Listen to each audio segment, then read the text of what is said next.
Bueno, Gaby, ¿qué estás ahí? ¿Estás para arrancar? Sí, vete acá. Dale un poco la idea, si querés arrancar contando tus inicios, digamos, cómo fue que hiciste cuando eras chico, cómo te metiste a hacer cosas con computadoras, dónde estudiaste, después si querés, cuál fue tu primera empresa que arrancaste a trabajar o emprender, y ya la segunda etapa es meterlo más profundo en lo que estás haciendo ahora, y bueno, y la tercera etapa, si querés un poco la visión del futuro, y después ya dejamos para las preguntas del público. Vale, perfecto. Y bueno, muchas gracias primero, Gabriel y Pato, por tenerme acá. Em, la historia, bueno, todavía se tiene que terminar de escribir, ¿no? Como dice el nombre del podcast. Pero arranqué, digamos, viviendo en una familia de clase media, pero que ahí sin mucho, eh, así en Flores, familia judía. Em, Mi mamá y mi papá, los dos fueron eh, yendo y viniendo de Estados Unidos. Mi mamá se mudó a New York con mi abuela cuando mi abuelo murió. Hizo la secundaria en el Bronx. Eh, Así que siempre tuve como una conexión, digamos, afuera de Argentina, por lo ¿Empujó menos a en la hablar primaria. inglés de chiquito? No me empujó a hablar inglés de chiquito, pero sí, siempre mi abuela y todos mis abuelos paternos y maternos, primero inmigraron, bueno, salvo uno, primero inmigraron a Argentina, de Polonia, escapando de los nazis de Europa, y después inmigraron separados a Nueva York. Entonces mis cuatro abuelos son argentinos y eran trabajadores, digamos, lo que se dice acá blue collar, trabajadores por hora de fábrica, eh, y inmigraron a Estados Unidos, y en Estados Unidos le dieron la green card y los pasaportes, y después, mucho tiempo después, decidieron volver. Mi mamá estudió biología, mi papá era actuario, pero la verdad que profesionales que, o sea que en Argentina la mayoría de los profesionales sufren mucho, y la verdad que no teníamos mucho. Pero una cosa que sí, mi papá sobre todo hizo mucho énfasis, me dio pues yo tenía 4 años, me dio mi primera computadora, creo que la habrán metido por la aduana de alguna manera, que fue una Commodore 64, y que eso para mí fue, yo creo que fue realmente el momento donde empieza la historia, porque o sea, muy poca gente tenía computadora. Mi papá ¿Qué, tenía acceso, qué mi año madre tenía vale acceso a todo alguna esto? cosa. Esto en 1987, 1986, 1987, yo nací en 1982. Mi papá programaba computadoras en la UBA. eh, Había un mainframe grande y él programaba con tarjetas perforadas. Entonces, de muy chico me enseñó a programar. Arrancó enseñándome el logo cuando tenía 5 o 6 años. Eh, Ese fue uno de los primeros libros que leí, además, cómo programar logo. Eh, y después pasé a Basic y otros lenguajes, eh, y así fui avanzando. Eh, Fui a la ORT con una beca, y ahí hice computación. Y ahí como que profundicé bastante todo lo que había aprendido por mi cuenta. Era bastante nerd, digamos. Eh, y bueno, eso fue, Ale, eso fueron, esos fueron los primeros pasos. ¿qué año terminaste la ORT y cuál de las ORT? Por ahí nos cruzamos, ¿o no? Terminé la ORT en el año 2000, la ORT de Yatay. Ah, ok. No, bueno, un año menos yo. 99 montañeses, pero bueno. Bueno, y después de la ORT, ¿qué hiciste? Estudiaste en el ITMA, ¿no? Mi papá murió ese año, el año que yo me egresé de la ORT, y la verdad que yo eh, no tenía mango realmente.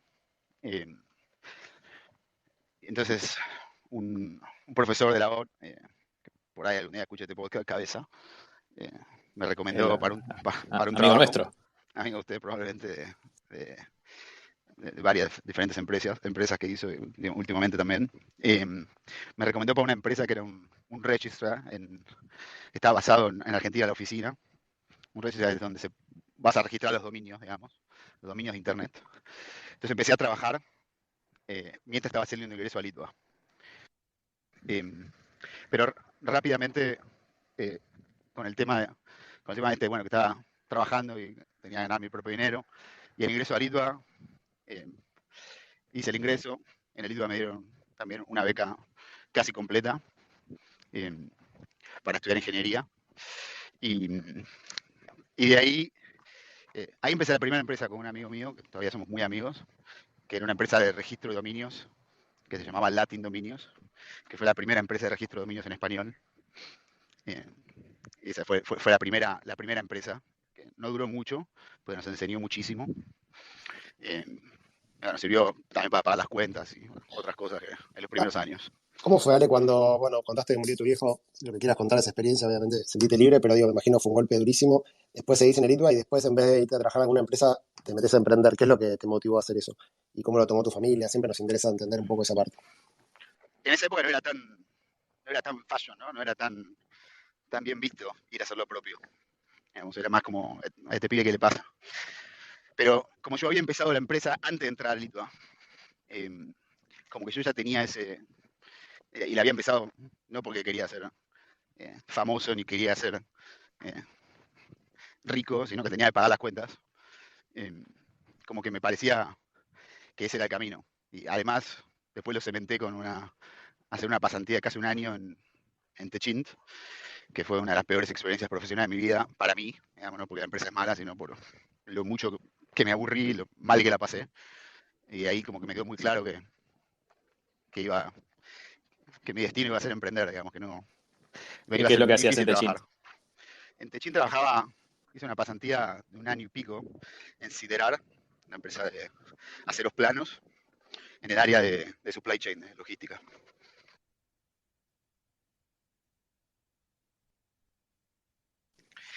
Y cuando terminé esa experiencia, bueno, dije, no, la verdad que quiero empezar lo propio. Empecé una empresa de venta de suplementos de Healthy Lifestyle online, vendiendo Europa. Y esa empresa bastante rápido agarró tracción. Empecé con un amigo en el ITBA, que él después se abrió rápidamente. Y yo la seguí operando. Ahí conocí a mi mujer porque Florencia, que venía a estudiar a Estados Unidos y volvió a Argentina por un momento. Y construimos esa empresa juntos por 6 años y medio, casi 7, Global Vitamins. Eh, de 0 a más o menos 10 millones de dólares en ventas. Y bueno, la empresa sí era. eh, yo era el único dueño de la empresa. Esa fue mi primera experiencia real como emprendedor. ¿Y qué pasó en esa empresa? ¿Le hiciste sin levantar capital? ¿Cómo fue el proceso? ¿Por qué no la seguiste? No, esa empresa estuvo pésimamente mal hecha. Eh, digamos, la hice con el poco entendimiento que tenía de negocios, lo que me había dado el ITBA, y un poco de irme arreglando. Pero estaba operada como un negocio chico, ¿no? Nunca fue pensada, ni yo tuve la capacidad de pensarla de forma escalable. Eh, así que eh, me sirvió muchísimo. Obviamente pasé de, bueno, tener una beca en el ITBA a tener una empresa que dejaba, no sé, entre medio millón y 1 millón de dólares al año en, en, en ganancias. Eh, y, y, esa empresa terminé vendiendo los websites a un competidor cuando, cuando me aceptó el MIT para ir a hacer la maestría a Estados Unidos, que era algo que yo que siempre quise hacer. Y ahí conectaba con la historia, pues mi mamá cuando se graduó de la secundaria en el Bronx, ella recibió una beca completa para ir a Columbia, eh, pero decidió no tomarla y volver a Argentina increíblemente a, a recibir a Perón. Mi mamá es ahora, ¿no? Lo más lejos posible de eso, pero en su momento era una idealista. Y, pero ella aceptó esa beca para ir a Columbia, pero siempre quiso el MIT y ella nunca me dijo. Y yo como que lo tenía en algún lado atrás de la cabeza, digamos, porque ella nunca me lo dijo así abiertamente. Pero bueno, a los 27 años eh, hice la aplicación, me aceptaron.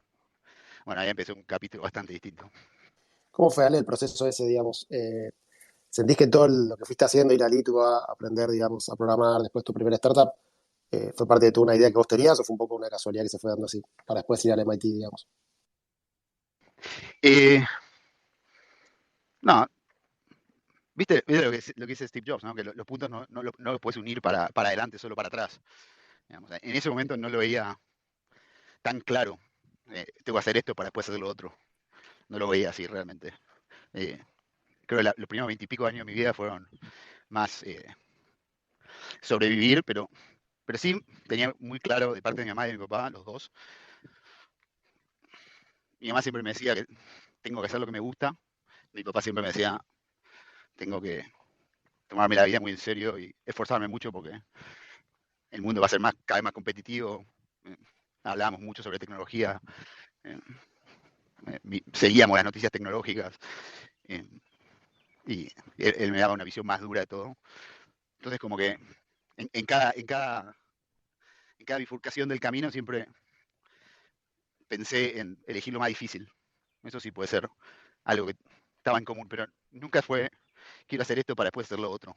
Desde hasta los 27 años, hasta los 26 años. Ale, y ahí cuando estás haciendo la compañía, digamos, emprendiendo, ¿por qué te ganas de ir a hacer un MBA? Pues yo digo, alguien que sale de Litva, arma una compañía, empieza a ir bien, gana plata, ¿cómo se le ocurre dejar todo para hacer un MBA? Quizá lo hubiese pensado en otro perfil, ¿no? Bueno, como te había dicho cuando conté sobre la historia de Global Environments, ¿no? La empresa no estaba bien organizada, no estaba lista para escalar, no tenía los, los contratos con los proveedores, no tenía los contratos con los bancos. O sea, fue realmente hecha a pulmón, ¿no? Y yo quería pasar al próximo nivel. Ahí sí fue cuando empecé un poco a pensar más eh, estratégicamente. Eh, y, y fue, Cómo fue el momento que te llegó el OK del MIT? Que no me acuerdo si te llega por mail o por carta, ¿no? En general. me llevó por carta, porque Ah, ese momento nos mandaban por email.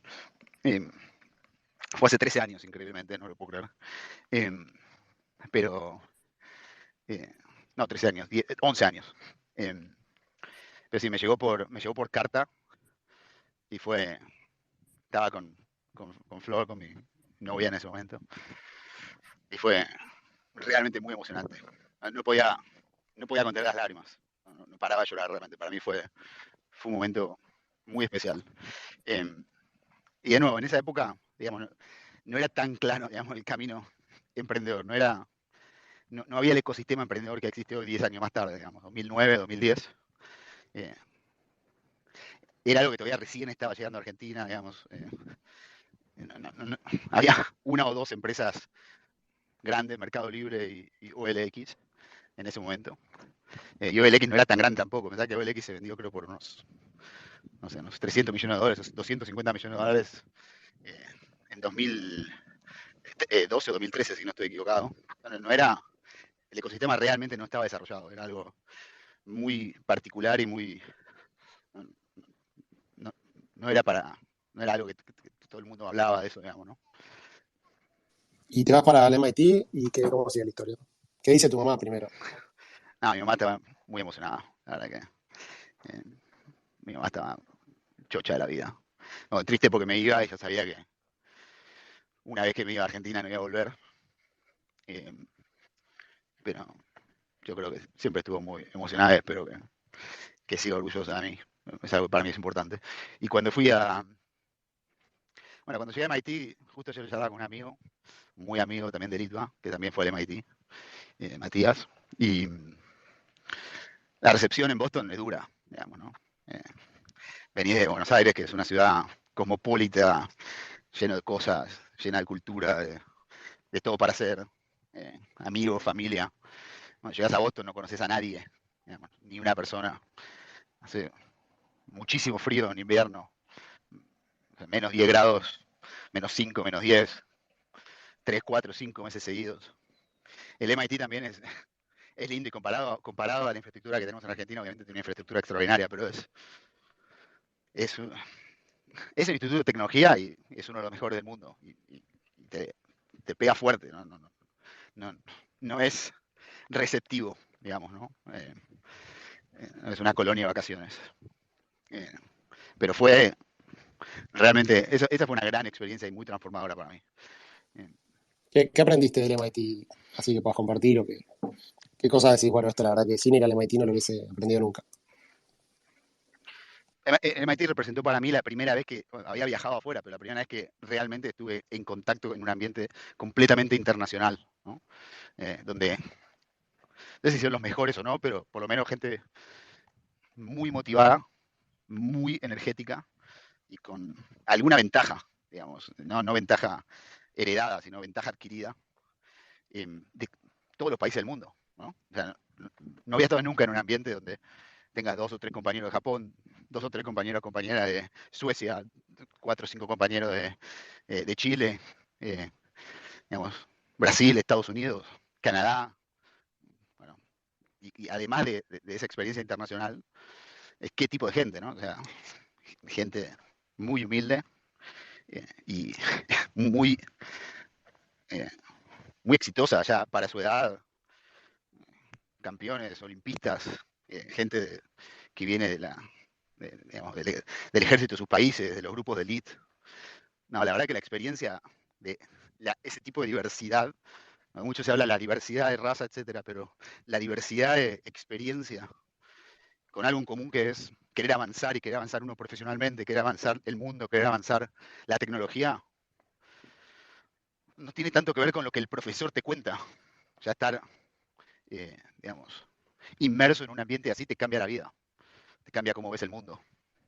Eh, bueno, después Sí. depende de uno también qué hace uno con eso. Mucha gente reacciona de forma conservadora, digamos, y más con miedo y más cerrado, y mucha otra gente se abre a la experiencia y va con ganas de aprender sobre todas las distintas diversidades de experiencia de cada una de las personas, que además cuando estás trabajando con esas personas en equipos para resolver problemas, es impresionante cómo los diversos puntos de vista enriquecen la discusión y la solución del problema, y te lo hace muchísimo más divertido que bueno, por ahí con tu grupo de amigos de la secundaria que te juntabas a tomar una birra y es divertido, pero más o menos ya sabes cada uno qué piensa, cuál es su background y no estás aprendiendo mucho en cada una de las interacciones. Eh, eso es lo que para mí representó MIT. Y a nivel, alguna cosa concreta que digas, mira, esto lo aprendí ahí, más allá de la parte tenemos que contar vos, obviamente es espectacular y creo que no se puede reemplazar por ninguna tecnología que yo conozca, pero digamos, a nivel, no sé, cosas que te hicieron en el laburo, cosas que algún profesor, alguna clase, algo que quieras contar de eso. Lo que más aprendí en MIT fue a entender que, digamos, para poder progresar y para poder cambiar el mundo, primero uno tiene que cambiarse uno mismo y tiene que mirarse adentro mucho. Que parece increíble, ¿no? Porque tenés por ahí la mitad de las clases son clases de matemática avanzada, de operaciones, de finanzas corporativas. Para mí eso no tiene casi ningún valor, digamos. O sea, eso lo podés aprender tranquilamente en YouTube. Y sí, lo estás aprendiendo con el que escribió el libro y eso es muchísimo más eh, interesante y te enciende más porque, bueno, las clases te las dan la gente que por ahí avanzó esa materia en el mundo y tiene un premio Nobel, pero la parte técnica de lo que aprendes, eh, la verdad, la parte que para mí no es la más importante.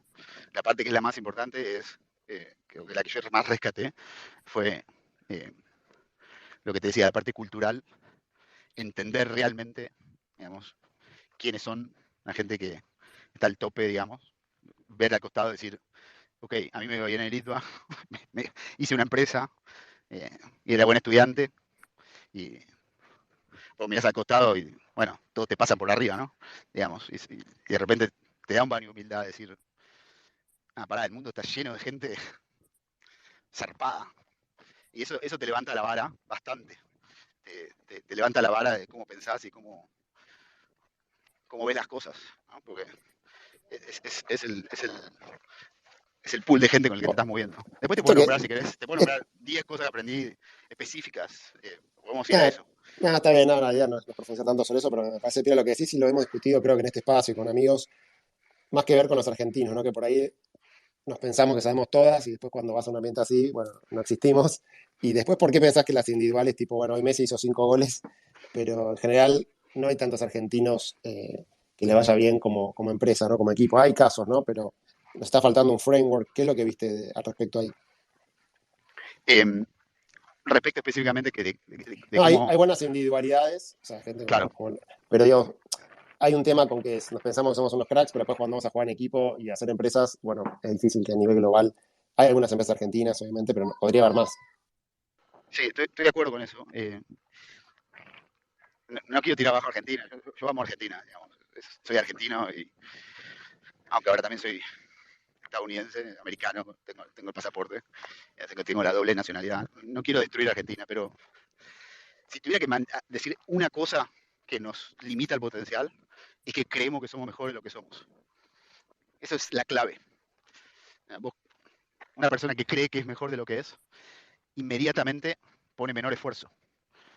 Y eh, esa, esa, esa dislocación de talento percibido versus talento real, para mí es el cáncer número uno de, de, de la cultura argentina. Nos creemos que somos mejores, pero no. Eso te juega en contra porque el talento solo no te lleva a nada. Está repleto de talento desperdiciado.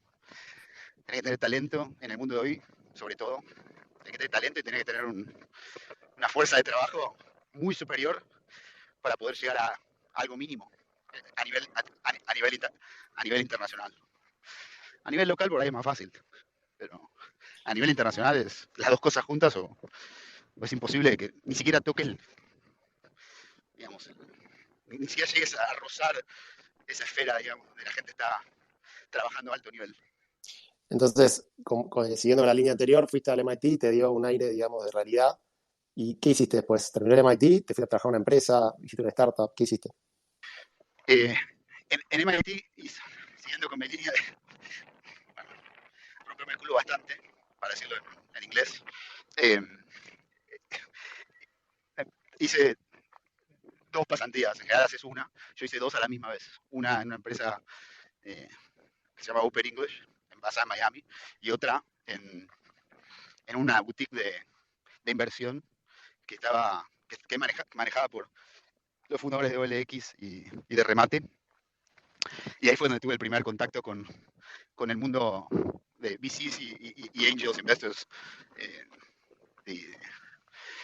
internacionales. Entendí bien cómo se hacen los deals, cómo se hacen las cosas. Y sí, ya para el segundo año de la maestría ya casi estaba enfocado enteramente en hacer mi próxima empresa, que fue una empresa llamada BP. Que fue antes de entrar en BP, cuando vos trabajás con Fabrice y Alec, yo estaba levantando capital para Properati y nunca llegamos a hablar, así que te pido disculpas públicamente porque fue culpa mía. Creo que te dejé colgado un par de veces, pero no fue intencional. La verdad que sos emprendedor, sabés que no es fácil. Totalmente. Aprovecho acá el espacio. Y totalmente bienvenido. Yo estaba haciendo como lo que se dice un tour of duty, un paseo a ver cómo es ser inversor, ayudando a los inversores, pero totalmente entiendo. Yo siempre vine de emprender, así que entiendo perfecto. Y ahí, bueno, la verdad que Fabri fue muy generoso, me daba completamente acceso a su email, a su teléfono, me llegaba directamente los correos de las diferentes inversiones, de los diferentes partners, etcétera. Y ahí hice como un curso bastante acelerado de cómo lo ven del lado de los inversores en una boutique bastante global, digamos. Así que fue una experiencia espectacular. Y de hecho levanté la ronda de inversión, la primera de inversión de BP, que fue de $1,5 millones. Y BP era una empresa de compra-venta de autos usados online, pero incluyendo toda la logística, desde la inspección en la puerta de tu casa hasta hacer la entrega en la puerta de tu casa, que expandió bastante rápido. Sería un Carvana, digamos, de hoy. Carvana era el competidor número 1. Por muchísimo tiempo nosotros fuimos, 4 años, fuimos los líderes de mercado. Éramos bastante más grandes que Carvana. Y la empresa, nos quedamos sin capital. Puedo contar un poco bien la historia de esa empresa, pero llegamos a vender $200 millones al año en 4 años. Hicimos una escala realmente alocada. Fue una cosa así como 12 millones el primer año de ventas, 50 o 60 el segundo año, 110 el tercero y llegamos a 180, 190 millones al año para el año 4. Y fue una experiencia inolvidable, realmente fue impresionante. ¿Qué es lo que sentís de... Bueno, primero, ¿de dónde salió la idea? ¿Por qué empezaste con eso? Y segundo, ¿cuál es la cuestión que pensás que salió mal, que aprendiste de esa experiencia? La idea salió de la experiencia que tuve apenas llegué a Boston. Compré un auto y para mi mujer que estaba haciendo el máster en Babson, que es lejos, 30 minutos del campus de MIT, y me lo vendió un brasilero. No sé qué agrega eso, pero bueno, no me voy a olvidar. Y el auto se prendió fuego, digamos. eh, se incendió el motor, fue un desastre como a los 4 días. eh, y no me querían devolver la plata, así que terminé poniendo una queja de defensa del consumidor y fue como una corte para que me vuelvan el dinero. Aprendí bastante sobre el marco regulatorio y etcétera. Y de ahí salió la idea. Y después la fui refinando con la gente que lo incubamos. Eh, la idea básicamente era que vos online nos dabas tu chapa, tu, tu, tu placa, y nosotros ya te damos inmediatamente un precio para el auto, y ese precio estaba garantizado por 30 días. Eh, al otro día venía un inspector a tu casa, hacía una inspección completa del auto, nosotros hacíamos la digitalización del vehículo y lo poníamos online de una manera que se veía muy bien. Y después, del otro lado, los compradores lo podían comprar desde tu teléfono o de la computadora. Eh, Cuando lo vendíamos, lo pasábamos a buscar por el vendedor, lo llevamos a los centros de reparación que teníamos 14 en Estados Unidos, en cada uno de los mercados, y después lo subíamos a un camión y se lo mandábamos a la casa del comprador con un monio encima. Era una experiencia muy única. Eh, Fue la verdad espectacular. Esa empresa la terminamos vendiendo por partes. No llegamos a lo que queríamos llegar, que es que sea una empresa independiente. Eh, digamos, hicimos una venta de los activos a una compañía que se llama Broom, que es pública ahora. Eh, pero fue una gran, una gran montaña rusa, digamos. Los errores más grandes que cometí, puedo dividirlo, digamos, en dos. Lo primero es construir una compañía. Para mí es muy parecido a resolver una ecuación matemática que tiene más, más variables que términos, digamos. No hay una sola manera de hacerlo. Es como casi indefinido el camino al éxito, el camino a que sea una empresa independiente. O sea, Eh, más incógnitas que ecuaciones, digamos. claro, más incógnita de ecuaciones, exactamente. Eh, y, y hay ciertos patterns, como se llama, ciertos pasos que siguen los emprendedores, pero no hay un camino, ¿no? Es justamente el nombre del podcast, es Elige tu propia aventura, porque es un poco cómo es armar una compañía para llevarla a ser pública, llevarla a ser independiente. Pero cuando vas resolviendo esas ecuaciones, yo lo llamo lo que se llama errores tipo 1, o sea, decisiones tipo 1, que son errores irreversibles, que una vez que los haces, y haces uno, o sea, vos puedes hacer todo, vas haciendo todos los términos y vas resolviendo uno después del otro, y parece que está yendo bárbaro, pero haces un error tipo 1 de un término al otro, y después seguís haciendo todo bien, pero ya estás construyendo en una dirección equivocada. El famoso arrastrar el error. Arrastra error, exactamente. Ese es el término. Yo cometí 2 errores de esos. El resto, la verdad, hicimos bastante bien las cosas, pero cometí 2 errores que los continué arrastrando. Uno, siento que elegí el directorio incorrecto. Era mi primera vez levantando plata de capital de riesgo, venture capital, y la verdad que no tenía idea de cómo hacerlo bien. Y no levanté de los mejores inversores. Pero lo más importante no era eso, sino que la gente que tenía el directorio eran todos inversores financieros, ¿no? No había nadie que había sido emprendedor o que había sido CEO antes. Y todo mi directorio eran inversores financieros y era un directorio muy complicado. Después levantamos en una de las rondas, en la ronda C, bueno, B2 que la llamamos, levantamos de la empresa más grande de manufactura de autos de China, que se llama SAIC, y ellos compraron como, no me acuerdo, 15 o 20% de la empresa. Y nos pusieron un director que digamos que era inoperante, y directamente no contestaba los correos, no se podía, digamos, operar la empresa casi. Y bueno, eso complicó muchísimo la gobernabilidad de la empresa y poder seguir levantando capital. Y levantamos 150 millones de dólares para esa empresa, pero finalmente la tuvimos que vender por partes, como te decía. Eso La fue, empresa Ale necesitaba, por el modelo de negocios que tenía, mucho capital, ¿no? Porque tenías que comprar los autos, financiar el proceso, O sea que para correcto. crecer, como contabas, tenías que de alguna manera financiar la pérdida o el capital de trabajo que te generaba ese crecimiento. Exacto. Por ejemplo, Carvana, que era nuestro competidor número uno, levantó 460 millones de dólares. La mayoría lo levantó de Ernie, el CEO de su padre, eh, que tiene el dealer más grande de Texas, que se llama Drive Time. O sea que la mayoría de esos 460 millones de dólares fueron autofinanciados, digamos, de la familia, y recibió muy poco capital externo. Recién se pudo empezar a financiar externamente cuando ya estaba bastante lista para ser pública. Eh, y a nosotros realmente, entre la falta de gobernabilidad de la empresa y que necesitaba mucho capital para operar, eh, no pudimos seguir operándola y tuvimos que. ¿Cuál fue el segundo error que contabas? El segundo error fue que para operar el negocio necesitábamos tener depósitos, como decíamos, centro de operaciones en todos los estados, en cada ciudad en la que operábamos, ciudad grande. Y, y era un negocio muy regulado por como sería, acá se dice el DMV, pero no sé cómo sería ya, es como la agencia que regula eh, las licencias automotores, desde la licencia de conducir hasta El registro otras licencias. automotor. Registro automotor sería, exacto. Eh, y bueno, podríamos haber negociado más fuerte para no tener que sacar, digamos, alquileres muy onerosos y de muy largo plazo que le sacó un montón de flexibilidad a la compañía. Teníamos contratos de alquiler en depósitos de operaciones de 10, 15 años hacia adelante, que representaban muchos millones de dólares de alquileres.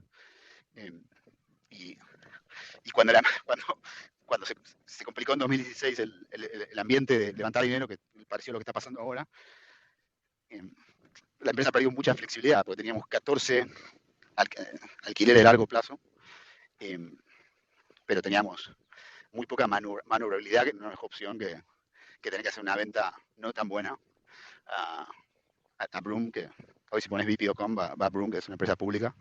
Eh, y que todos mis socios con los que construimos la empresa, Owen, Tyler, los directores de ingeniería, diseño, etcétera, eh, todos hoy son parte de Belong, con lo cual para mí es un gran orgullo eso. ¿Qué sentís ahora cuando ves empresas como, bueno, LX Autos en Latam, Kavak en Latam, bueno, Carvana en Estados Unidos y varios más que, bueno, no tengo idea de sus números internos, pero en principio están llevando a la realidad esta idea que tienen ustedes, inclusive acá en Argentina y en todos lados de la América Latina, no solamente en Estados Unidos? ¿Lo ves como, qué sentís cuando ves eso? ¿Que te pones contento? ¿Decís qué lástima que no lo hice yo? ¿Decís, bueno, qué bueno que lo No, hizo otro? no, mucho orgullo. No, para nada. No, yo no, tengo muchísimo orgullo de poder hacer una idea, trabajar con un equipo y agregar valor. Pero yo pienso que agregar valor es, bueno, agregar valor a tus clientes, pero en definitiva lo que me interesa a mí es agregar valor al mundo, ¿no? Obviamente que decís, qué bueno, que si VIP hubiese podido seguir operando, quizás, bueno, hubiese sido la empresa que lo hace, pero el hecho que fue la primera y la que inventó este modelo de negocios, eh, y hoy puedes comprar un auto de una manera extremadamente distinta y ya no te abusan los concesionarios y creamos una gran mejora en el capitalismo con todas estas empresas que están replicando esto en México, en Brasil, en Colombia, en Argentina, en Estados Unidos. Me parece, ¿qué más puedo pedir? O sea, cuando estaba programando, cuando tenía 6 años, nunca me imaginé que iba a poder hacer algo así. Yo estoy muy agradecido. Nunca pienso me podría haber llevado yo la fama de hacer algo. No me parece, no Ahí, me parece una forma interesante de pensar eso. la duda, Ale, que me queda de la historia es que vos tenías a Fabriz y a Alec, pero sobre todo Fabriz, por lo que contabas, que son tipos claramente brillantes, con experiencia, levantando capital, ejecutando startups. VIP, digamos, sería un end-to-end para autos, con lo cual claramente lo entendía bien. Ahí no te pudo ayudar más él desde su rol de advisor o lo que sea, o sentís que fue otro tema. Alec no estaba muy involucrado, fue inversor, pero salió bastante pronto en la segunda ronda.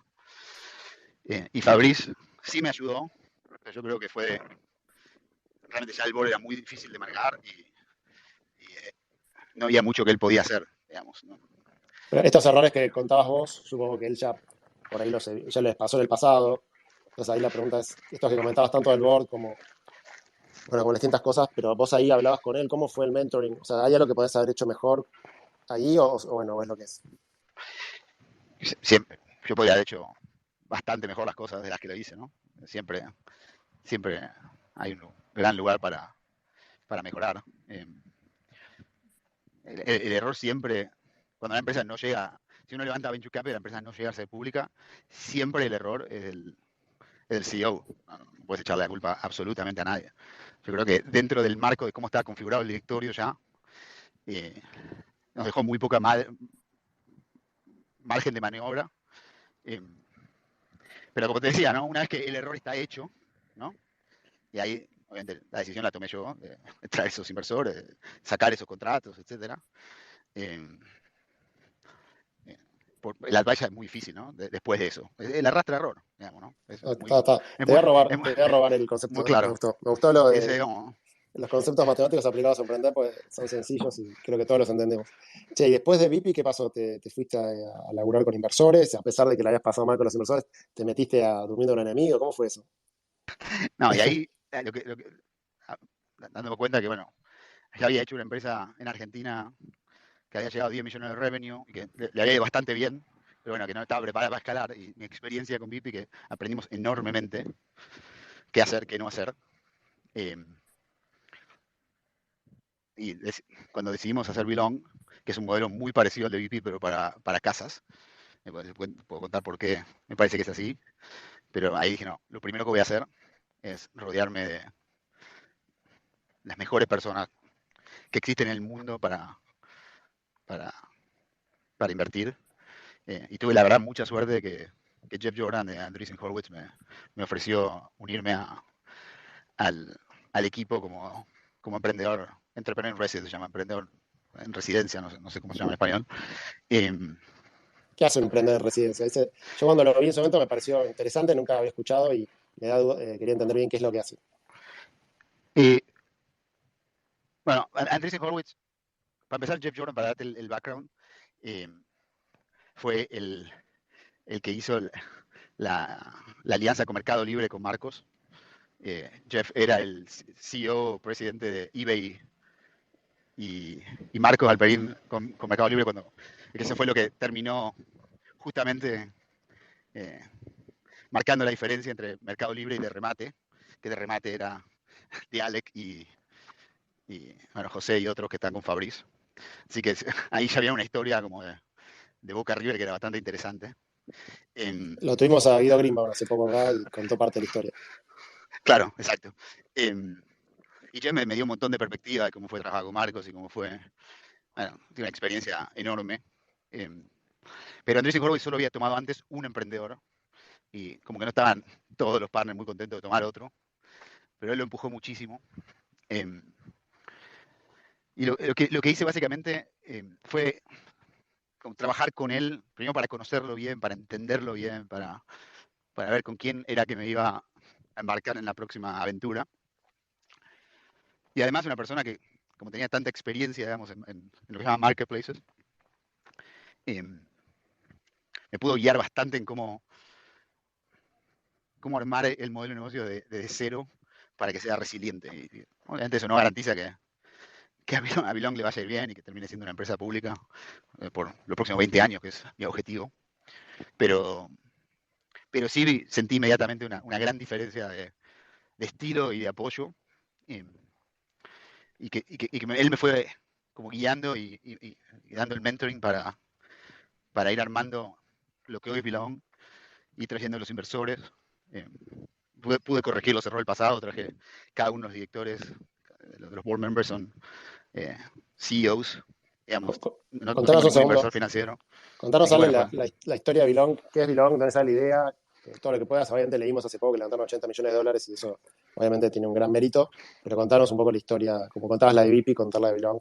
¿Qué sí, es? Lo que tengas ganas. cómo no.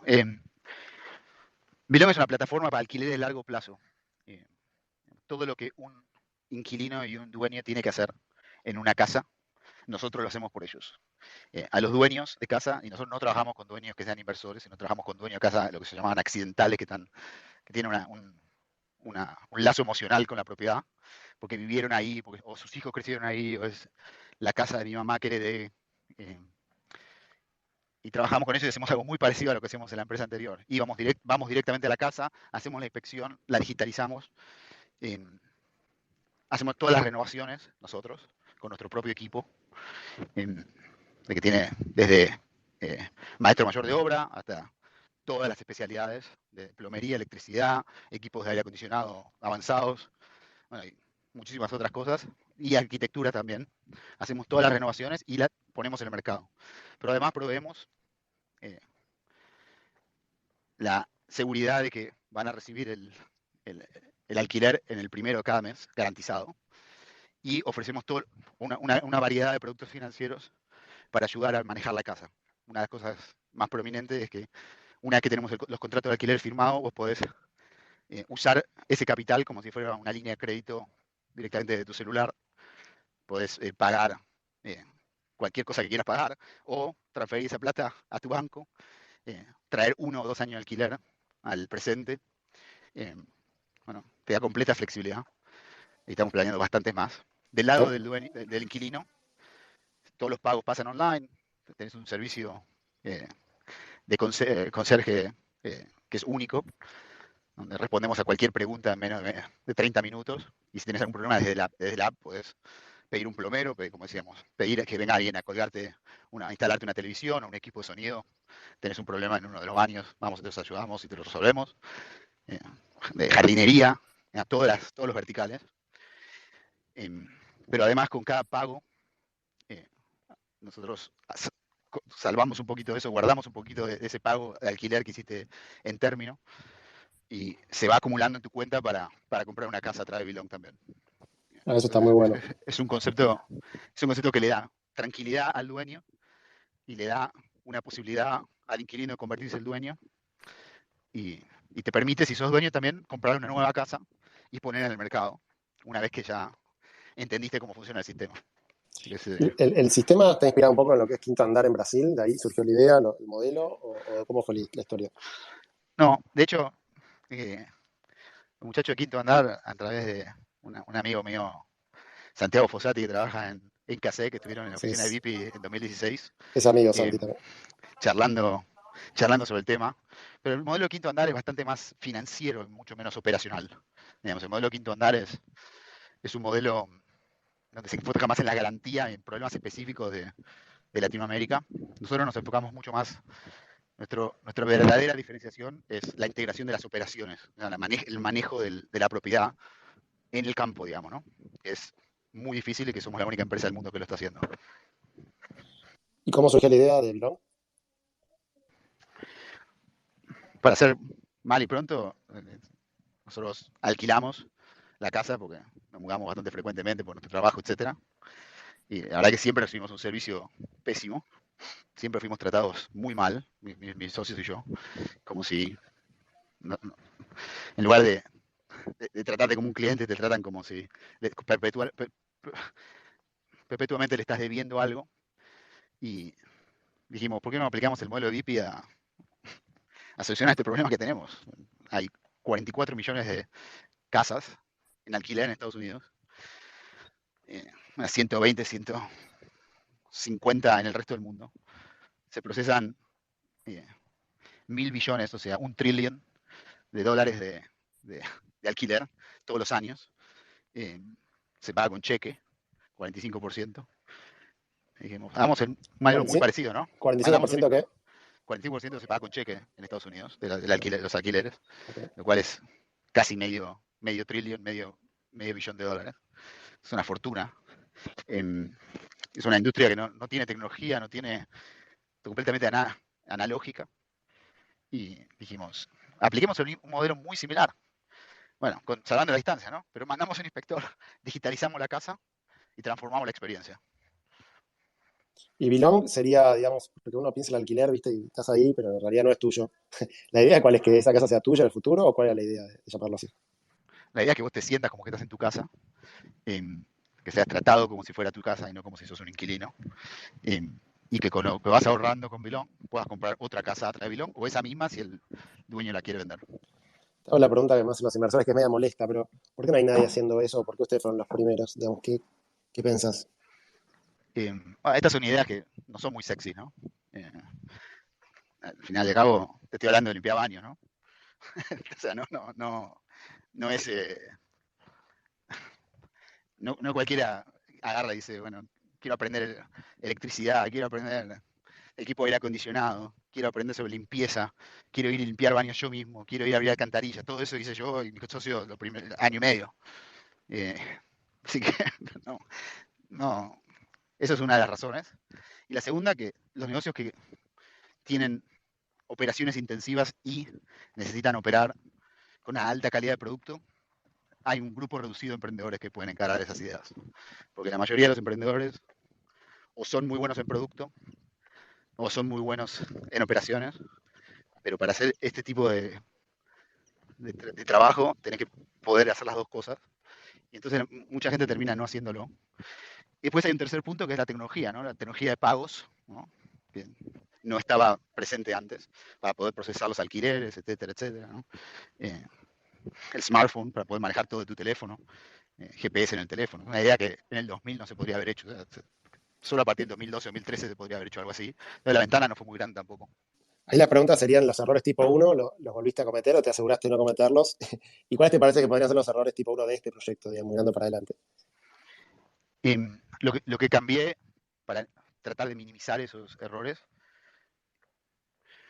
es tomarme mucho tiempo para, primero, estar muy atento para identificar cuándo hay una decisión de tipo uno y no es una decisión de tipo 2.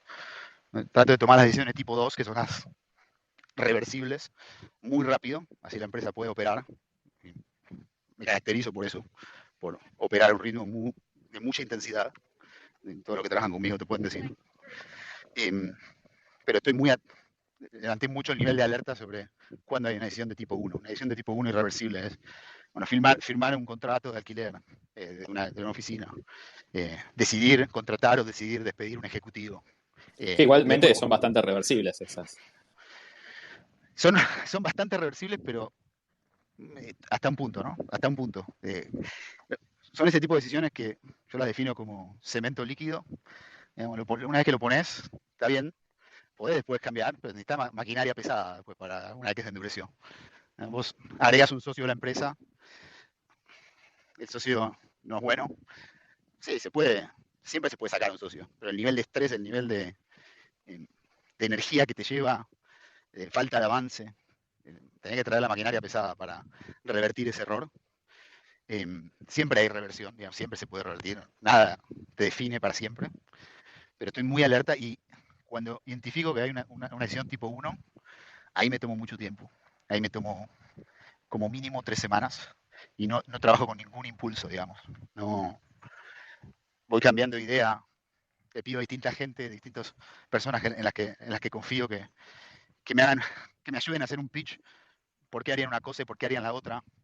Eh, y ahí descubrí un proceso nuevo completamente de toma de decisiones que era completamente ajeno a mí.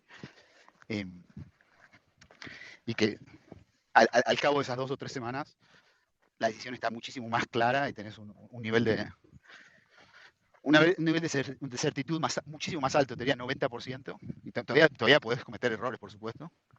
Pero esa fue, yo creo, una de las grandes cosas que cambié sobre mi estilo de cómo hacer una empresa. Ahí, Ale, el modelo de Belong versus el de VIP, creo que la gran diferencia es que vos tenés que comprar autos y acá las casas no las tenés que comprar. O sea, en términos de necesidad de cash es muy diferente, ¿no? El modelo. Sí, esta empresa la hicimos pensando en hacerla competitiva desde el minuto uno. Tenemos nuestro equipo de R&D, desarrollo en Argentina, Colombia, México. Eh, tenemos nuestros equipos de operaciones y ventas en Utah. Tenemos nuestro equipo de producto en Palo Alto, en el Bay Area, San Francisco. Estamos abriendo una oficina en Miami para también operaciones y ventas de la costa este. Toda la operación está pensada para depender poco del capital y manejar nuestro propio destino. De nuevo, nada garantiza el éxito. De todas maneras, yo siempre digo que para mí la recompensa de construir, yo no estoy buscando una cosa en particular, un lugar a donde llegar, ¿no?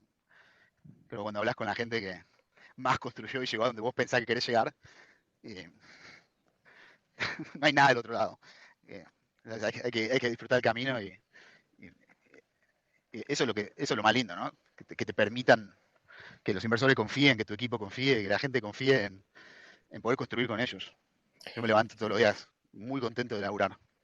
¿Cuánta gente son en total, Ale, en Belong? Y alguna métrica, no sé, cantidad de alquileres, lo que nos quieras contar para entender más o menos cómo está hoy. Eh, Somos en total 280 personas, de las cuales ciento y pico son eh, de servicio, digamos, como decíamos. Eh, Tenemos unas 150, 200 personas extras eh, como trabajadores independientes en Filipinas, etcétera, haciendo trabajos de back office. Eh, y estamos creciendo bastante rápido. Tenemos unas 2000 y pico de casas eh, y creciendo ese número bastante rápido todos los meses. Eh, Cada casa es un contrato de alrededor de eh, $75,000 anuales, para tener una idea.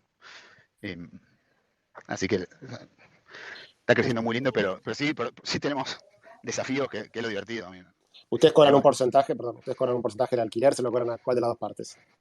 Cobramos bastante, tenemos 7 u 8 diferentes líneas de ventas, desde los productos financieros hasta lo que se llama el fee por manejar la casa. Eh, la mayoría, 6 de eso lo paga el dueño y 2 lo paga el inquilino, que tiene que ver con los productos de seguros. Tenemos seguro de alquiler y seguro de depósito, para no tener que poner un depósito de garantía. Eh, y estamos lanzando 4 nuevos productos. O Que sea, también por cada, es una gran diferencia con mi empresa anterior, que en la empresa anterior tenía una línea claro, y por cada, era una línea transaccional, además. Este negocio es un negocio que no es nada transaccional, es un negocio de red, donde cada uno de los contratos son contratos de largo plazo y nuestros dueños y nuestros inquilinos se quedan por años en la plataforma en la relación de largo plazo. o sea, te llevas aproximadamente $6.000 por casa por año, y tenés que maximizar ese número y sacarle, digamos, más jugo al contrato y ofrecerle más servicios. Es bastante más que eso, es Ok, unos $18,000 por año en total. ok, un montón. Perfecto. Che, ¿qué te iba a decir? Ahora vamos, si querés, a las preguntas de Pato de Rigor, que son las más interesantes, pero la mía que me quedé el otro día con el fundador de Vercel, eh, con Guille Rauch, cuando entrevistas a una persona, ¿qué es lo primero que le preguntas? ¿Qué es lo primero que le pregunto? O cuáles son, no, primero la pregunta es cómo estás, pero digo, ¿cuál es la pregunta que le haces como, digamos, que te parece que es la que en algún punto, si la contesta mal, bueno, medio difícil. Es como error tipo 1, si la responde mal. O sea, en realidad, por ahí me está preguntando cuál es la pregunta más me gusta para un candidato. Eh, Bueno, la primera pregunta siempre trato de hacer una para romper el hielo, digamos, ¿no? Como, ¿dónde estás? O, contame cómo fue el proceso. Siempre trato de hacer sentir al candidato muy bienvenido y que se sienta un cliente. Porque todos los candidatos que hablan con nosotros y que hablan con cualquiera de nuestros reclutadores son potenciales clientes de la empresa número uno y además van a contarle a otros candidatos cómo fue su experiencia. Nosotros operamos en un mercado de talento muy competitivo. No, no podemos dar el lujo de proveer una experiencia a un candidato que sea mala. Yo trabajo con Flora, que fue compañía mía del MIT, que trabajó conmigo en VIP también, y que es nuestra VP de People, de recursos humanos sería, y creo que el 90% del tiempo estamos trabajando en cómo mejorar la experiencia del candidato, lo cual por ahí parece loco en Latinoamérica, eh, pero es lo que pasamos haciendo el 90% del tiempo, cómo proveer una experiencia que necesitan clientes. Hay dos preguntas, una de las que más me gusta, que es cómo arrancaste vos el podcast, que contame un poco tu historia de vida. O sea, arranquemos de cuando tenía 3 años. A mí me gusta mucho esa porque ayuda a establecer como otro tipo de, de relación en la entrevista, donde el entrevistado se siente un poco más seguro, se siente que se abrió un poco, yo le cuento un poco de lo mío y entonces con eso bajo bastante las probabilidades de que me esté vendiendo algo y mucho más, eh, que sea más abierto sobre los desafíos y sobre los miedos que tiene. Eh, Porque en definitiva trabajando con un ser humano, ¿no? O sea, te muestra su lado profesional, pero la parte humana creo que es la más importante en un equipo ejecutivo. Después, la pregunta que descalifica para mí es la que le pregunto, ¿cuál es tu plan de retiro? ¿Cuál es tu idea de retiro, de retirarte? Y generalmente la gente me contesta, me quiero retirar dentro de 5 años, a los 40 o a las 45 o 50, no importa la que tengas, y me quiero ir a pasear por el mundo y a navegar y no voy a trabajar nunca más. A mí eso me descalifica un candidato, porque y parece duro, parece casi injusto, pero a mí me gusta trabajar con gente que quiere construir y que no le importa tanto lo que saca del otro lado, que quiere mejorar, mejorar algo, que tiene esa, esa dolor de panza cuando algo no funciona. Y, y está bien, te puedes tomar vacaciones, puedes tomarte un año sabático, pero alguien me contesta, no, yo después de Bilón, la verdad que pienso no trabajar más, eh, me descalifica. Eh, muy personal, ¿no? Bueno, ahora si alguien se va a entrevistar con vos, ya sabe que, que no tiene que responder eso. Ya Está di el bien, secreto, pero ya, está bien. es una cuestión de filosofía, para mí es el camino, ¿no? El objetivo, no hay destino, no hay dónde llegar. Yo me imagino sin hacer nada, no sé, dedicándome a los hobbies. Y, y si sos una persona talentosa, casi te diría que es injusto para el resto del mundo. Le estoy diciendo cosas muy controversiales, pero bueno, ya me Ah, está trajiste bien, acá. está Ya me bien. trajiste acá. Ah, está bien. Me gusta, me gusta. Che, ¿y qué más te iba a decir? Bueno, una pregunta de tu paso por Andreessen Horowitz, digamos, hoy son obviamente, ya era en ese momento, estabas vos muy, muy relevantes y ahora, por ejemplo, en cripto, bueno, medio como que levantaron más capital que nadie, están muy metidos. ¿Qué nos podés contar no sé si te interesa el tema cripto o no, o cómo veían ellos cripto, no sé, lo que puedas contar de eso? De hecho, trabajé 3 meses en un proyecto de cripto mientras estaba ahí. Mientras seguíamos con Belong, hicimos como un detour estuvimos trabajando en un proyecto de cripto, en las dos cosas a la vez, lo cual es muy poco recomendable. Eh, es un red flag muy grande, no trabajé en dos cosas a la vez. Eh, no, la verdad que a mí me encanta el mundo de cripto.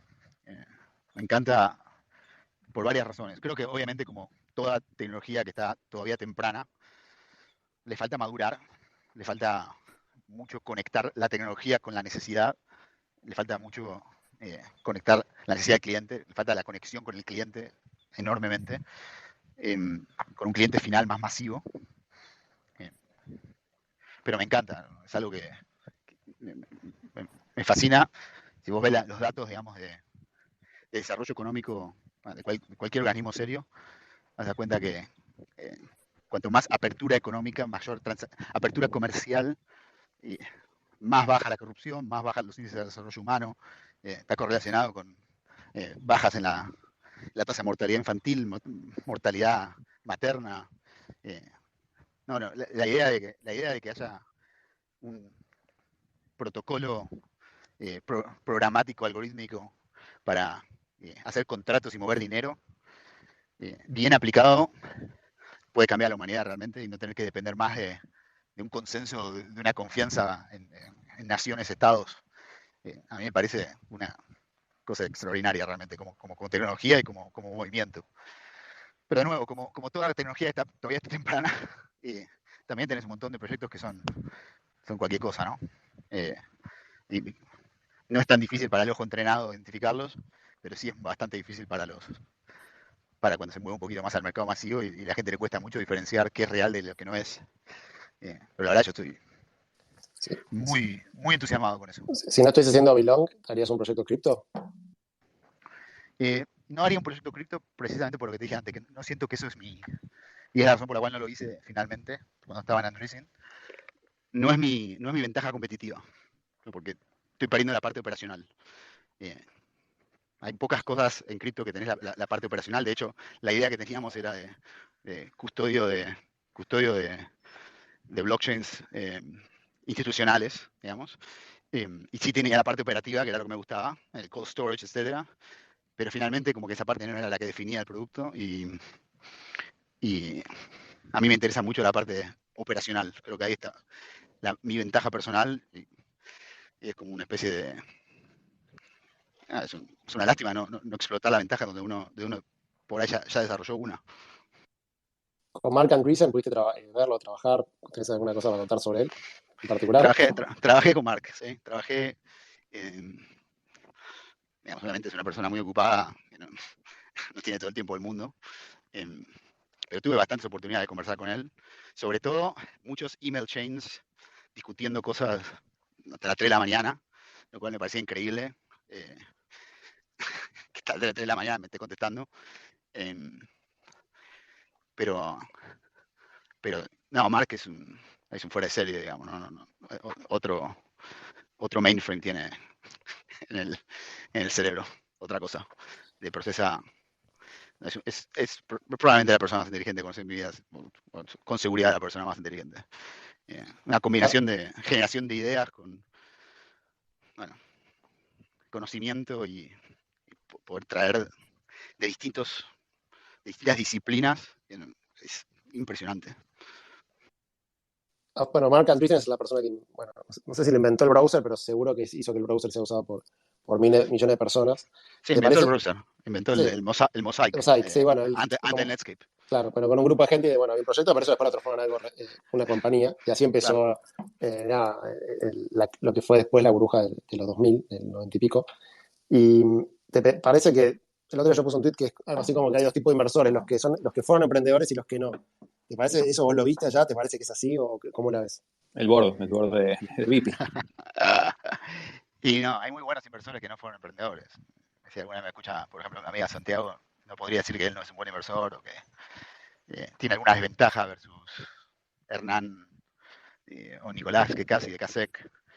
Eh, yo creo que el emprendedor tiene que armar el directorio, tiene que ponerse en una posición de poder, para tener la mejor chance de éxito, de posibilidad de éxito, de llevar a donde uno quiere su visión, tiene que armar el directorio de una manera en particular que sirva a esa idea, a ese emprendedor en ese momento, en ese contexto. O sea, se tiene que dar muchas cosas. Eh, y, y, creo que un inversor financiero, digamos, un inversor que no fue emprendedor, eh, aporta un montón, digamos, pero creo que sí, que si vos tenés un negocio, por ejemplo, como el de Bilom, que es de operaciones intensivas, donde operamos a 1000 realmente, eh, que necesitas precisión, que necesitas velocidad, que necesitas un ritmo de trabajo muy intenso, no podríamos tener un directorio de todos financiero, ¿no? Porque tienen realmente otro ritmo de trabajo y por ahí no van a entender tantas operaciones necesariamente. Entonces, creo que la clave está en la combinación, digamos, en la combinación de cómo uno arma la química en su directorio que pueda llevar a la empresa en cada una de sus etapas y también para tener las agallas de tener las conversaciones difíciles cuando le tenés que pedir a una persona que no esté más en tu directorio, para poder cambiar un director cuando ya no está sirviendo el propósito. Es una de las cosas que muy poco se discuten y que son fundamentales. Las empresas, a medida que van pasando de etapa a etapa, necesitan distintos tipos de directores. Una empresa en la serie A puede necesitar un inversor que entienda cómo levantar serie B, serie C, que entienda cómo contratar ejecutivos de esa etapa. Cuando está pasando ya a la serie C, serie D, serie E, vas a ir a una empresa pública, vas a necesitar otro tipo de directores. ¿Sí? También a veces hay que tener esas conversaciones, ¿no? Entonces, no creo que se define más, fuiste emprendedor, no fuiste emprendedor.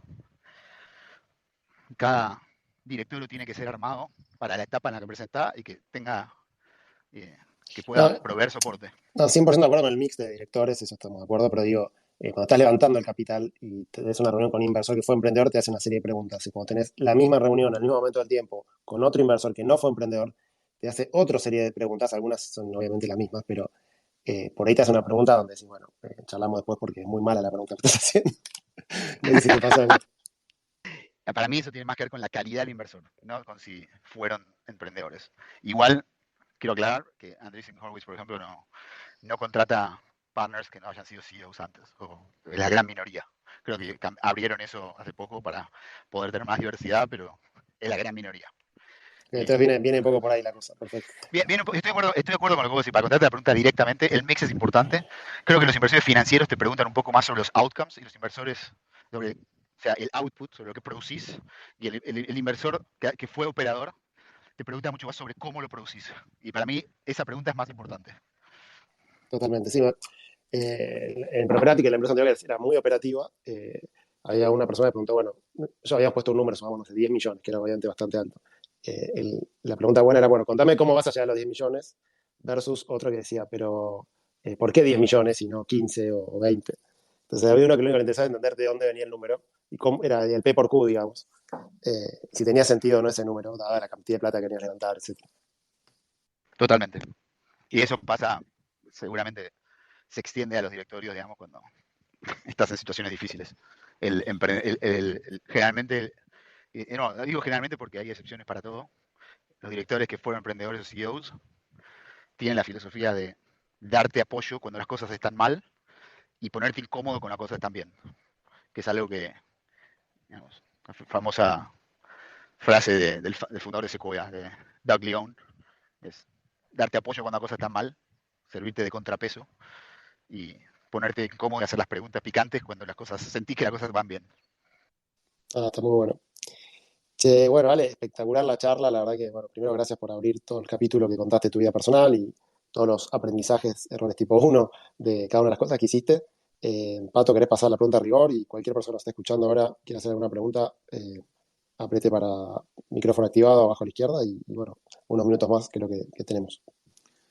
Dale, Ale, si le tuvieras que hacer una pregunta, perdón, una recomendación al Ale de hace 10 años, ¿qué sugerencia le harías? Y que disfrute más el camino, y no me preocupe tanto por los resultados. Me río porque ayer le dije a mi esposa exactamente lo mismo. Le digo, cada vez que entrevistamos a alguien, la mayoría responde esto y es tan difícil después que, aunque sepas esto, poder hacerlo. Pero, Así que pero sí. exactamente, pero te digo una cosa, te quiero dar una doble con esta. Eh, te llegaría a decir que casi que es una premisa que si no disfrutás el camino no vas a llegar a donde querés. O sea, casi que es una obligación disfrutarlo, si querés llegar a donde vos querés, porque no vas a poder hacerlo lo suficientemente cantidad de tiempo y tu cuerpo no te va a dar y tu mente no te va a dar porque vos estás destruyendo a tu cuerpo con tu mente. Cuando estás preocupado por los resultados todo el tiempo y no estás disfrutando. Y cuando estás disfrutando, tenés mucha más energía y lo puedes hacer por 30 años, o 40, o hasta que te mueras. Y, y la gran cantidad de éxitos pasan a los 25 años operar, no pasa a los 7, digamos. Marco puede operar 25 años en Mercado Libre porque probablemente fue feliz del primer minuto. Está bueno, muy bueno. Che, bueno, hay una pregunta ahí del público. Nacho, dale nomás. Nacho. Hola gente, ¿cómo va? Todo Gaby, gracias por Nick. Hola Ale, un gusto en conocerte. Bueno, rápidamente, yo la consulta, la pregunta que tengo, yo estoy ahora iniciándome en todo esto del mundo web 3 hace un año más o menos, y quería consultarte, ahora estamos en todo lo que es la ronda de financiamiento para el proyecto, y qué consejo puedes dar en el tema, bueno, ahora está re difícil conseguir, pero en estos casos, ¿qué consejo puedes dar para alguien que está buscando financiamiento, digamos, de bicis, para cripto en realidad? Eh, el financiamiento, bueno, Crypto justamente abre una, corregime por ahí sabes más que yo sobre el tema, pero creo que abre una ventana de enorme posibilidad de poder financiar proyectos sin que haya un key holder, una palanca, digamos, ¿no? Pero igualmente te diría, incluso en cripto, la mayoría de la gente cree em, que, bueno, hiciste un deck, fuiste y presentaste y te dieron la plata. Em, Así no funciona el funding. El funding funciona con relaciones de largo plazo, con entender bien el ecosistema, entender bien los socios con los que te vas a querer juntar, que te conozcan desde hace mucho tiempo y sobre todo si vas a trabajar con los buenos, eh, que son pocos, te diría que son 5 a 7 firmas como mucho, las que son de verdad buenas en el mundo. Eh, Tomarlo como un proyecto de largo plazo, saber con quién tenés que hablar, estratégicamente hacer que te conozcan, que sepan quién sos y por qué, y jugar el juego de largo plazo, no esperar a que tenés que ir a hacer la ronda de financiamiento, pones un PowerPoint y te subís a un avión y haces 3 pitches. El 99% de esos procesos van muy mal, Claro, perfecto. Bueno, muchas gracias, Ale. por favor. Ale, bueno, tiro yo entonces otra del público, así, más farandulera. Todas estas series que viste ahora de la historia de Uber, bueno, Terano, saquémosla del medio, bueno, WeWork. ¿Cómo ves todo eso? Vos que estás en Estados Unidos, que estás en Silicon Valley, que participaste en rondas gigantes. Eh, ves esas series y qué sentís. O qué te parece que ahora está en boca de todos este tema, ¿no? Porque todo el mundo está hablando, todo el mundo. Mucha gente habla de cosas que antes nadie sabía exactamente cómo era. Sinceramente no las miro, para serte honesto. No, no lo miro mucho. Pero viste Es- ¿viste Silicon Valley? Tampoco. Silicon Valley la vi. Las de Theranos, la de WeWork y la de Uber no las vi. Porque vi un poquito y me pareció una exageración muy grande de la realidad. Eh, Me parece interesante como, yo siempre lo analizo desde el punto de vista de plataformas, ¿no? Eh, Fíjate cómo a Facebook, a Instagram, incluso Twitter, etcétera, lo atacan, digamos, eh, los medios, ¿no? En la guerra por los, por los dólares de publicidad. Veo esas series como una guerra de poder, digamos, entre la elite de Hollywood y la elite de Silicon Valley. Eh, lo veo desde ese punto de vista. Y la razón por la cual está pasando es que Silicon Valley se está comiendo Hollywood, ¿no? Ya, volviendo a Mark Andreessen, Software is eating the world. El software está comiendo al mundo. Se Pero comió pará, primero eso. la de WeWork la hizo Apple, la serie, la produjo Apple. Bueno, está bien. En ese caso la de WeWork sí, pero el, el, el, el, ese sentimiento que vos podés llegar a ver de anti-emprendedor, anti-VC, viniendo de Hollywood, viene de, de nuevo de una disrupción de plataformas. Software, primero se comió software, después software se está comiendo la infraestructura, software ahora se está comiendo movement, digamos, autos, tanques, regadores, tractores, y se está comiendo la industria de la televisión y el cine. Y a medida que va pasando eso, eh, van surgiendo formas de esas industrias de legado, de legacy, de contraatacar. Lo veo desde esa perspectiva. Bueno, y vos querés comer real estate, que como estabas no avanzó mucho. ¿Qué, Correcto. qué te la última, esta sí, la última mía? ¿Qué pensás de todo lo que pasó con, esta es media particular de la industria, pero por ahí te divierte, con el tema de, bueno, estas compañías, bueno, hay alguna Open Door que sí abierta, pero Silo que se metió fuerte a comprar casas, como si fuese modelo de VIP, pero con casas y que tuvieron que ir para atrás. ¿Qué pensás de todo eso? Me parece que entra perfecto en el marco que habíamos conversado. Las empresas que son buenas en software y producto. Y las empresas que son buenas en software y operaciones son buenas en las dos. Y si sos buena en software, necesariamente no sos buena en operaciones, digamos, ¿no? Si el ADN de la empresa es software, creo que el otro día estaba tratando de buscar y por ahí, usando el conocimiento diversificado de la audiencia de Twitter, podemos encontrar, pero yo creo que hay muy pocos o casi ningún ejemplo de una empresa de software que haya hecho una transición efectiva a operaciones. Mercado Libre, te diría. Mercado Libre es una bastante buena. Eh, Si querés te pero hay digo muy pocos. una mala o el X. Pero sí, Mercado Libre es cierto, empezó con un ADN muy de software, de marketplace, y progresivamente fue incorporando operaciones, eh, pero en un ambiente sin competencia, ¿no? Bueno, vos querés todo también. No, Nada, es una gran, si pensamos a Amazon, eBay, ¿no? Google Express, Amazon, incluso DoorDash, ¿no? Hace el delivery de comida. Eh, muy difícil para esas empresas pasar a operaciones. Muy pocos casos. sí, puede ser, sí, requiere otro tipo de skills y otro tipo de cuestiones que claramente. No, es otro negocio también. Así Sí, que, creo que es una cuestión más cultural, te diría. sí. Si me preguntas, digamos, qué cultura tiene el equipo y qué pueden hacer la transición. Me parece que en el caso de Zillow no, Ok. obviamente no tenían la cultura de operaciones y no tenían tampoco la data que decían tener en ese estimate como para poder hacer las ofertas al precio que corresponde para no perder dinero cuando cambia el mercado y bueno, se Vos vieron los resultados. con la historia tuya de VIP, ¿nunca pensaste en hacerlo vos eso? Y, VP y Open Door son coetarias, digamos. Fueran Open Door, debería preguntarle a Eric, es inversor en Belong, pero creo que se basó en el modelo de VP, o por lo menos lo miraba muy de cerca. Ellos empezaron mediados de 2014, pero VP empezó mediados de 2013. Yo creo que la idea de Keith Rabois había sido unos años antes, pero fueron coetarias que crecieron juntas la empresa. De hecho, yo había muchas veces hablado con Eric Wu sobre las similitudes en el mercado. Y sí, pero creo que ellos capturaron el mercado, no hay lugar para dos que hagan lo que hace Open Door. Ok. Bueno, por ahí después se juntan Open Door y Belong y ya resuelven todo, ¿no? Casa, todo, completo, Bueno, alquiler. lo Ese, tenemos.